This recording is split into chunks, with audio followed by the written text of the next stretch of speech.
छत्तीसगढ़ में ईडी की कार्रवाई लगातार जारी है। अब डीएमएफ घोटाले के मामले में ईडी ने छत्तीसगढ़, महाराष्ट्र की जगहों पर जबरदस्ती है। इन 4 जगहों से ईडी ने 76 लाख रुपए नकदी और 35 लाख रुपए खातों में सीज किया है। डीएमएफ में करीब 25 से 40% कमीशन देने का आरोप लगाया है। वहीं इन जगहों से कई आपत्तिजनक दस्तावेज और डिजिटल डिवाइस भी जब्त किए गए हैं।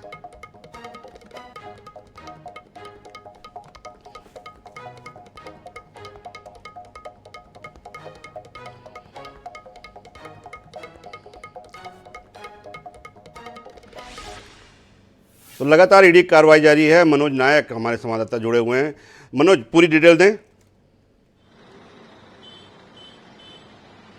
जी देखिए, ईडी लगातार कार्रवाई कर रही है और बात करें डीएमएफ घोटाले की, तो डीएमएफ घोटाले में भी ईडी ने ईसीआईआर दर्ज किया हुआ है और इस मामले में जो है कोरबा जिले की तत्कालीन कलेक्टर रानू साहू है, उनके खिलाफ मामला दर्ज किया गया था और इस मामले में एक बार फिर ईडी सक्रिय हुई है। ईडी ने लगातार 2 दिन छापेमार कार्रवाई की है। छत्तीसगढ़ के अलावा महाराष्ट्र, टोटल 4 स्थानों पर यह कार्रवाई हुई है और इसके बाद जो है ईडी ने एक प्रेस नोट साझा करते हुए जानकारी दी है कि जहां पर भी छापेमार कार्रवाई की गई है वहां से काफी आपत्तिजनक दस्तावेज मिले हैं, साथ ही साथ डिजिटल उपकरण भी मिले हैं जिनकी जांच की जा रही है। इसके अलावा जो है छापेमार वाले स्थान से 76,50,000 रुपए की नकदी और बैंक खातों में करीब 36 लाख रुपए की नकदी थी, उसे सीज किया गया है। इसके अतिरिक्त यह भी खुलासा हुआ है कि डीएमएफ के पैसे से जो है अनाप शनाप खरीदी की गई है। ठेकेदारों ने अधिकारियों और राजनीतिक जो नेता थे उनसे साठ-गांठ कर यह खरीदी की है। इसके अलावा जो है उन्हें 25 से 40% का कमीशन का भुगतान किया गया है। इसके अलावा जो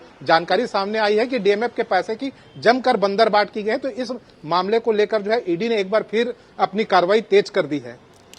मनोज, पूरी कार्रवाई में दबिश दी गई, दस्तावेज जब्त किए गए, क्या किसी गिरफ्तारी भी की गई? क्योंकि डीएमएफ के घोटाले को लेकर जब कांग्रेस की सरकार से लगातार भाजपा विपक्ष में रहते हुए ये आरोप लगा रही थी कि तमाम जो दूसरे बजट में जिन जो कार्य स्वीकृत नहीं है वो डीएमएफ के माध्यम से किए जा रहे हैं, तो क्या इसमें किसी तरह कोई राजनीतिक षड्यंत्र या कोई राजनीतिक किसी बड़े जो है वो नेता का नाम आया है?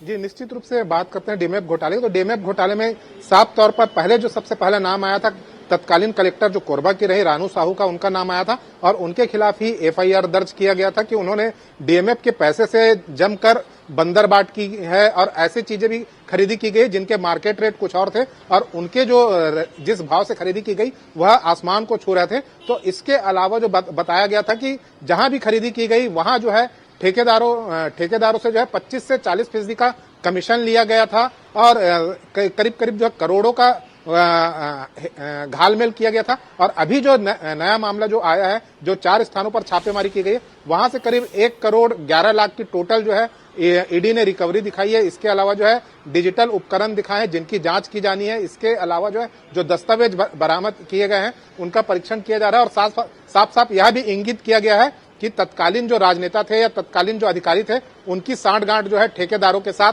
थी। शुक्रिया मनोज, पूरी जानकारी के लिए। मनोज नायक हमारे संवाददाता बता रहे थे लगातार जो है वो ईडी डीएमएफ घोटाले मामले में दबिश दे रही है। 4 जगहों पे आज दबिश दी गई है, महाराष्ट्र और छत्तीसगढ़ सीमा पर, और लगातार वहाँ पे दस्तावेज, डिजिटल डिवाइस जब्त किए गए हैं। आगे जांच में जो है ये कई नाम सामने आने की उम्मीद भी है जिसमें कुछ राजनीति से जुड़े हुए लोगों के नाम भी शामिल हो सकते हैं।